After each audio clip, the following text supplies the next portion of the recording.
Welcome to the Halloween special! Darkstalkers are fucking dead!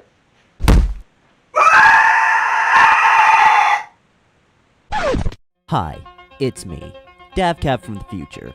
You might be wondering what a Darkstalker even is and why I'm acting this way. Well, the second answer is cocaine, but the first answer is gonna take a while, so let's start at the beginning. The year is 1991, and a small gaming company known as Capsule Computers, or Capcom for short, created a game known as Street Fighter II.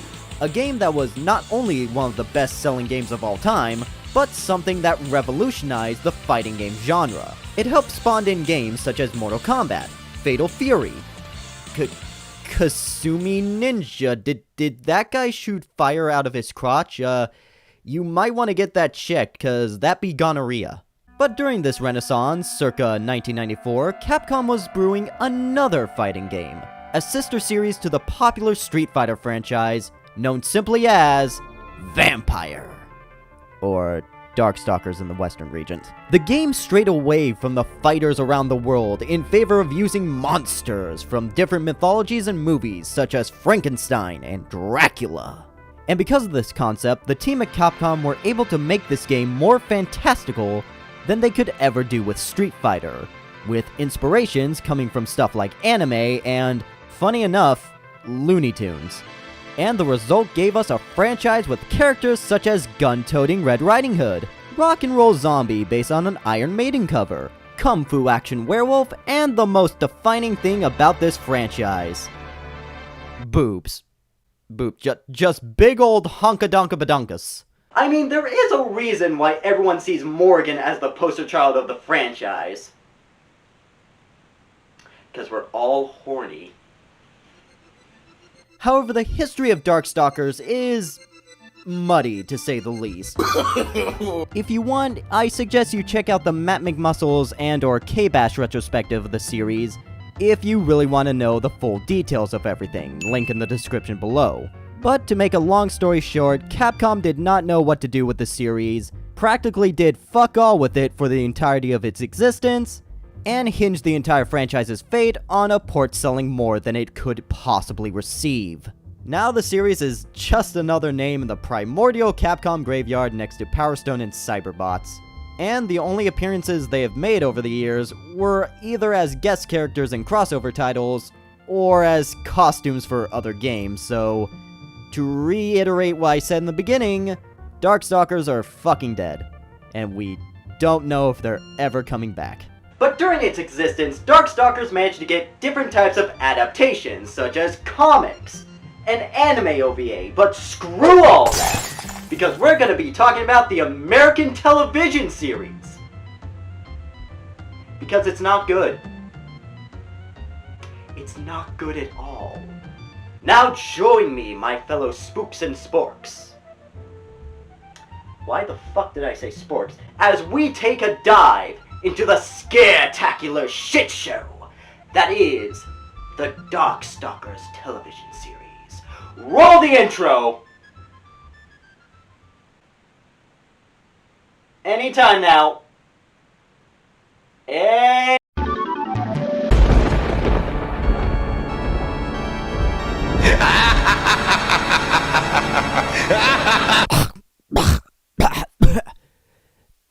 I need a lozenge. Darkstalkers the animated series was created in 1999 by Graz Entertainment, who also worked on shows such as the X-Men cartoons, The Tick, and most notably...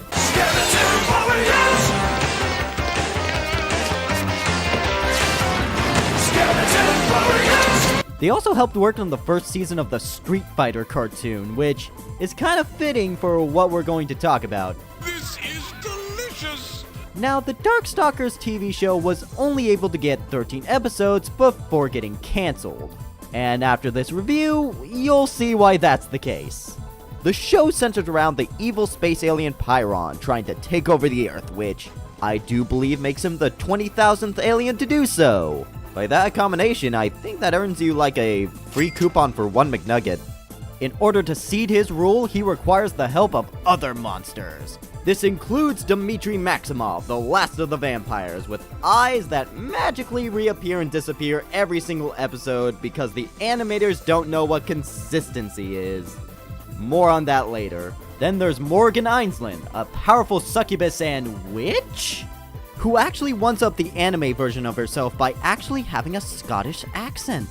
I am Morgan, the daughter of your blood. I call upon you to help me destroy my enemies. Alexa, play Something's Cooking in My Kitchen by Dana on my Spotify.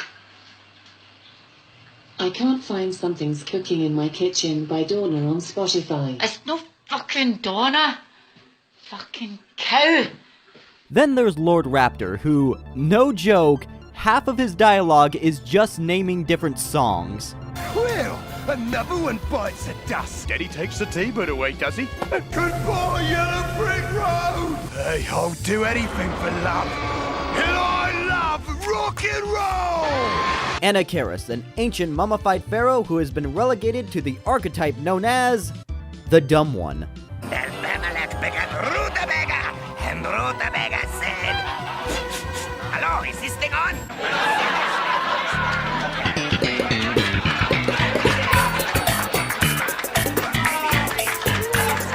And finally, Bishiman. Yeah, he was sometimes there. You know, it's kind of funny how the two main characters of the Darkstalkers franchise, Dimitri and Morgan, are relegated to Saturday morning villains in this show. I have never seen that happen before. Granted, I can understand why. Dimitri in the games is kind of a dick. And Morgan's chaotic neutral, which I feel like it would be hard to make a chaotic neutral succubus be on a hero team in the 90s. Or at least without having kids have a good talk with their parents. Father, what pray tell is a succubus? Well, child, a succubus is a monster that steals your soul through sex. Okay, but what is a sex? Well, I'm glad you asked, child. It's where you take your winky dinky and a hoo hoo.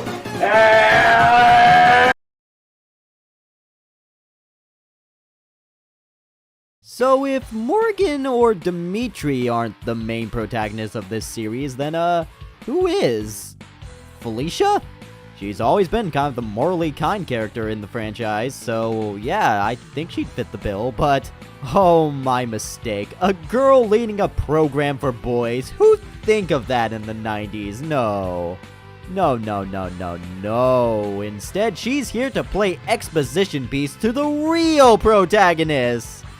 Child! Yes, the main protagonist of Darkstalkers the TV show is an original character do not steal that I desperately want to see get wrecked by a dragon punch. He is the descendant of Merlin and is named Harry Grimoire. Harry Grimoire, god damn it. Also, side note, as unimaginative as his name could get, at least he predated Harry Potter by 3 years.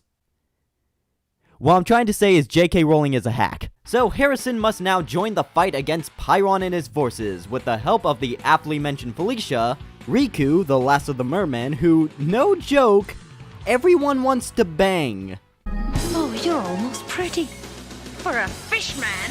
Even though you are curiously attractive for a scaly freak. Though you are strangely attractive for a fishman.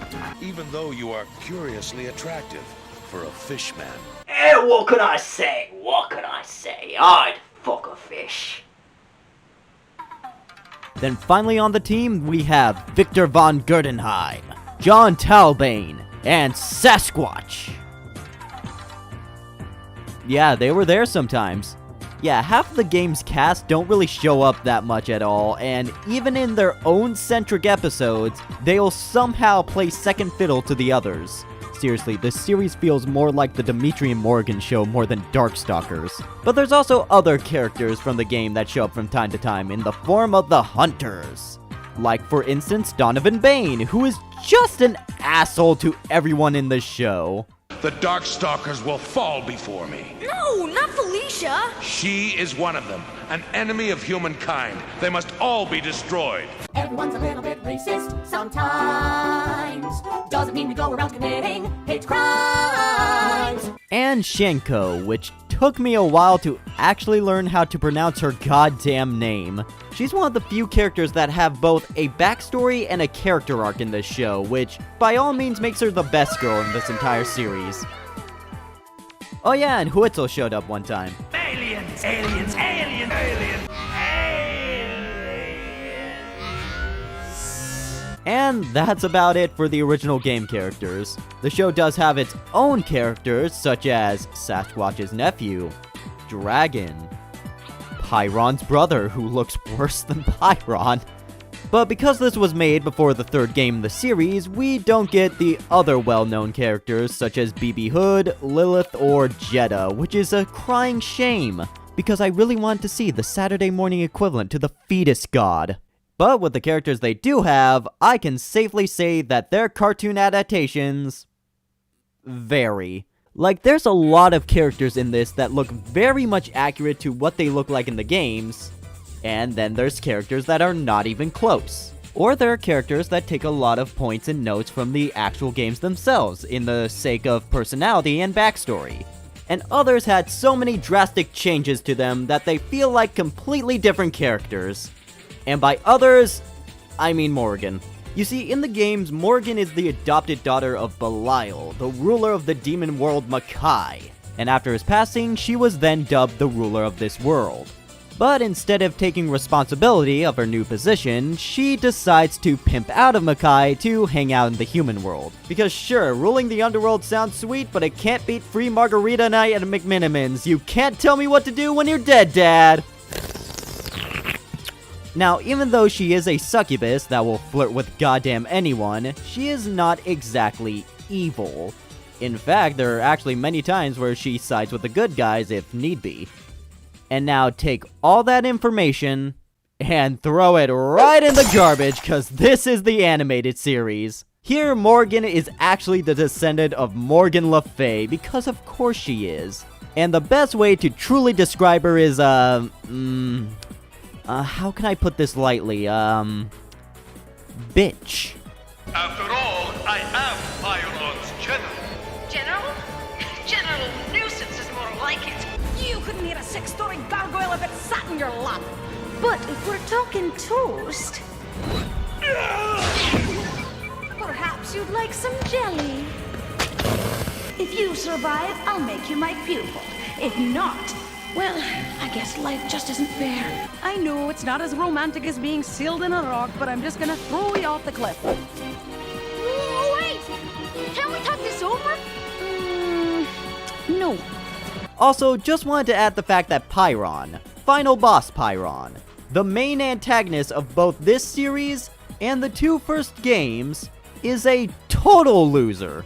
Most of the time he just yells at Morgan Dimitri for being Saturday morning bad guys, but on the off chance that he gets off his ass to do something, which I believe was only 2 times in this entire series, each and every time he gets punked so hard by one-off side characters that he requires the help from the heroes in order to stand a chance. Fucking what? Truly a bold move on the writing part to make your big villain of the series reduced to a jobber without even having to fight the main characters at all. Well done. So yeah, sometimes this show is a bit of a mess. But do you want to know what makes it an even bigger mess? The presentation. Darkstalkers, the TV series, is one of the few times you get to see the quality assurance team give up. Animation, coloring, and continuity errors up the wazoo that makes it more interesting to spot them all than to actually watch the show. Like, remember when I mentioned Dimitri's eye problems? Because there are many characters you see that have their eyes just tend to stare off into, well, different directions. Or sometimes you get characters' eyes that change from episode to episode. Nay! Scene to scene! Or sometimes the animations just forget that effects are there. Watch Morgan dodge the dangerous attack known as nothing. Speaking of existing, sometimes clothes suddenly exist out of nowhere. Sometimes people exist out of nowhere. And then there's this. This got past someone. But I mean, really, how hard is it to keep continuity? It shouldn't really be that hard. What?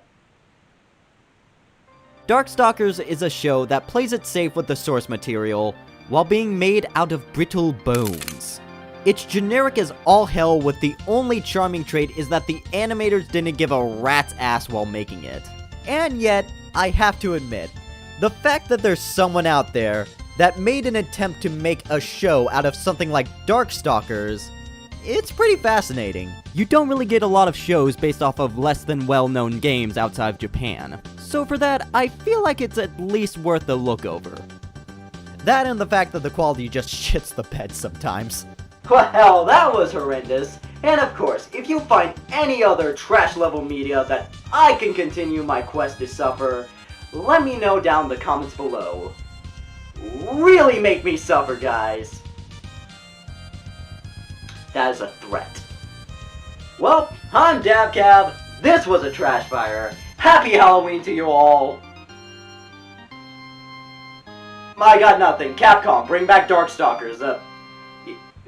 You could even put in the pizza guy, the funny pizza guy, if it needs to boost sales. Please. Also, bring back Power Stone. From out of the gloom stalk your worst nightmares. Ghouls, zombies, werewolves, vampires. You can't be sure what lurks out there in the darkness of night. We're the Darkstalkers! Chiron, intergalactic collector of planets, wants the Earth, and he's going to get it, even if he has to wake the undead.